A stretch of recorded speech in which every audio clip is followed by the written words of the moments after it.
சாதனைகளை எதையும் சொல்ல முடியாம அவதூறுகளையும் தரந்தாழ்ந்த பேச்சுக்களையும் நம்பி பரப்புரை செய்து கொண்டிருக்கிறார். யாரு? எதிர்கட்சி தலைவர் பழனிசாமி அவர்கள். பழனிசாமின்னு சொன்னா அது பொய், பித்தன் அப்படிதான் வரும். பழனிசாமி சொல்லியிருக்கக்கூடிய பொய்களை ஒரு புத்தகமே போடலாம். அந்த அளவுக்கு பொய்களை சொல்லிக் கொண்டிருக்கிறார்.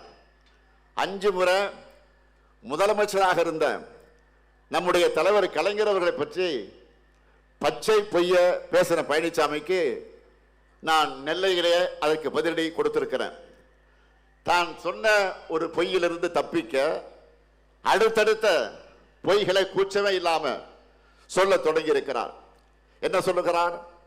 பெருந்தலைவர் காமராஜருக்கு நாம் இடம் தர மறுத்தோமா, அதேபோல் அம்மையார் ஜானகி எம்ஜிஆர் அவர்களுக்கு இடம் தர மறுத்தோம்னு உளதை கூட்டி இருக்கிறார். சங்கை கூட்டணியில் சேர்ந்த காரணத்தால அவங்களை போலவே வாட்ஸ்அப் வதந்திகளை வாந்தி எடுத்துக்கிட்டு இருக்கிறார்.